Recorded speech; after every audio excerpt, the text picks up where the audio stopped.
Hello, আসসালামু আলাইকুম বন্ধুরা সবাই কেমন আছেন? আজকে আপনাদের জন্য নিয়ে আসছি হচ্ছে এবং আটা দিয়ে মোগলাই বানাবো ঘরোয়া পদ্ধতিতে।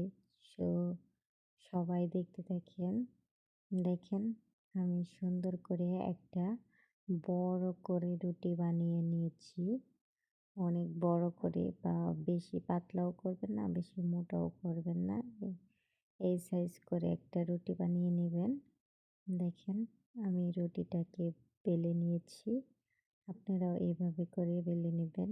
এবার এখানে দিয়ে দেব হচ্ছে ডিম, পেঁয়াজ, মরিচ একসাথে করে রাখা সেই পুরটাকে ভালোভাবে ছেদ করে দিয়ে কিভাবে আমি ছেদ করছি দেখেন।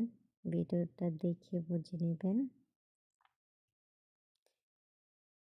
এবং ভাঁজটা কিভাবে করছি সেটাও ভালোভাবে ভিডিওটা দেখে বুঝে নেবেন। দেখেন আমি নিজের আইডিয়াতে একটা মোগলাই বানিয়েছি। তো দেখেন ভাঁজটা আপনারা দেখে নেন কেমন করে ভাঁজ দিচ্ছি। ইনশাল্লাহ দেখলেই বুঝতে পারবেন। সুন্দর করে ভাঁজ করে নিয়েছি। এবার এটাকে ভেজে নেব তেলের মধ্যে দিয়ে। কড়াইটাকে প্রথমে তেলটাকে গরম করে নিয়ে সেই মোগলাইটাকে দিয়ে দিলাম। এখন আস্তে আস্তে করে চুলার হিটটা লো হিটে রেখে ভেজে নেব সুন্দর করে।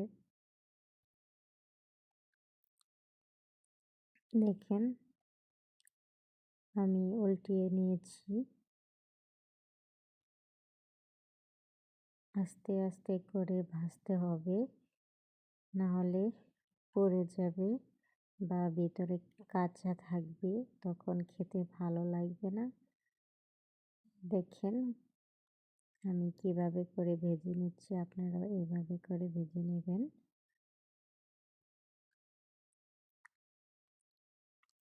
ভেজে নেওয়া হয়ে গেছে, এখন আমি এটাকে কেটে নিচ্ছি।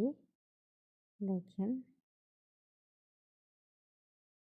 অনেক দারুণ হয়েছে মোগলাইটা। দেখেন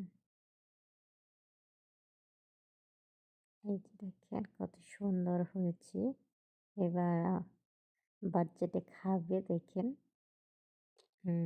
সেই মজা। ওয়াও, মাশাআল্লাহ মাশাআল্লাহ, অনেক সুন্দর হয়েছে। খাও খাও বাবু। লাইক কমেন্ট শেয়ার করবেন কিন্তু।